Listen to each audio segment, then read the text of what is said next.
Noong 2010, ako po ay naging isang class advisor for the first time sa mga grade 9 students sa isang university dito sa Manila.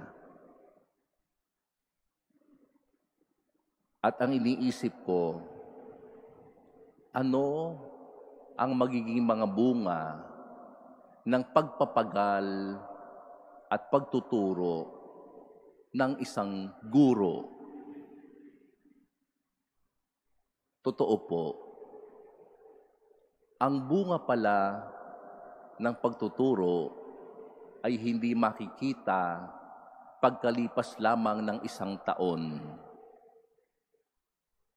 2010. At ngayon po ay 2025 na. After 15 years,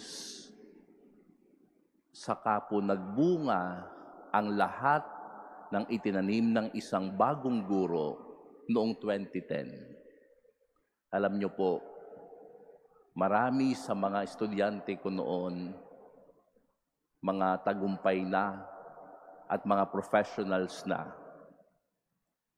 Pero nung panahon na ako'y nagtuturo pa, bilang bagong guro, nagtatanong ako, bakit parang walang bunga? At late ko nang na-realize na ang bunga pala ay may takdang panahon. Mga kapatid, sa buhay natin, when we try to plant, we have to wait for the right time. We have to wait for the harvest time. Minsan kasi pagkatanim natin, gusto natin magha-harvest na agad.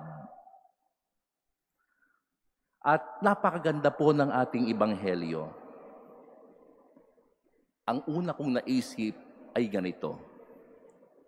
We are called by God to faithfulness and fruitfulness.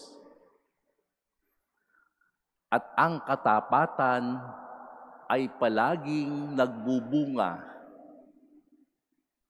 Faithfulness is what we give back to God.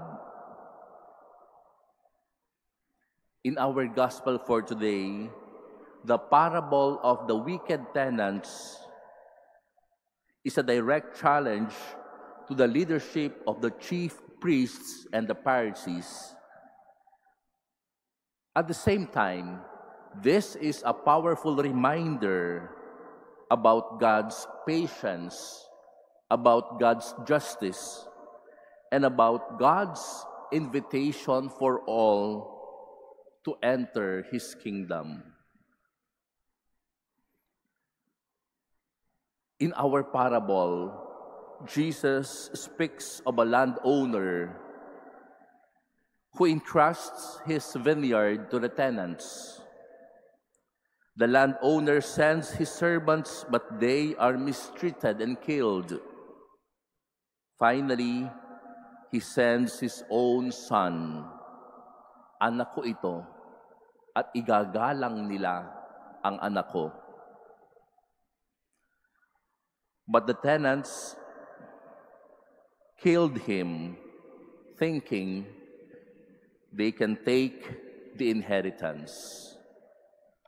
My dear sisters and brothers, Jesus asks, what will the owner of the vineyard do? He will give the vineyard to others, to those who would truly obey and seek Him, including the Gentiles. My dear sisters and brothers, God continuously reaches out to His people, sending His prophets, sending His leaders, and ultimately sending His Son, Jesus. This is an expression of God's patience. Ganyan ang Diyos.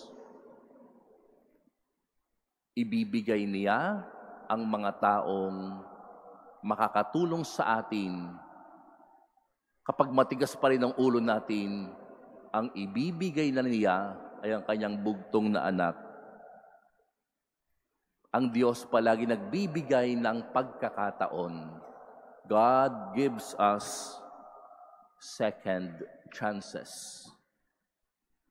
But Jesus warns us that those who refuse to listen to God and bear fruit will lose their place in His kingdom. And this is a call for us to faithfulness and fruitfulness. Siguro pwede natin tanungin ang ating mga sarili. Una, ako ba ay tapat? Pangalawa, ako ba ay nagbubunga? Sapagkat ang katapatan sa Diyos, palaging may bunga, palaging nagbubunga. Kaya mga kapatid, are we faithful and fruitful stewards? God has entrusted each of us with a vineyard. At ano ba yung mga vineyard sa buhay natin? Our lives, our talents, our families, our communities. These are our vineyards. On the other hand, the religious leaders failed to recognize the vineyard. The religious leaders also failed to recognize the Son, Jesus. And sometimes we also tend to reject, and we failed also to recognize Jesus in our daily lives when we try to commit sin, when we choose to refuse to listen to His voice. Maybe the question is, do we truly welcome Jesus in our hearts? Jesus calls us to bear fruit. And the fruitfulness could be seen in the way we live, in the way we love, in the way we forgive, in the way we serve. Mga kapatid, akala ko noong 2010, magbubunga agad ang lahat ng sakripisyo ng isang guro. Subalit ang Diyos pala, may takdang panahon na ipararanas niya sa iyo. Magbubunga iyan sa takdang panahon na ibinigay ng Diyos. My dear sisters and brothers, let us not be like the wicked tenants who rejected the Son, but rather let us be faithful and fruitful workers in God's vineyard, recognizing Jesus as our Lord and producing the good fruits of love, justice, mercy, and faithfulness. May the Lord bless us all and help us to be faithful and fruitful in our mission. Amen.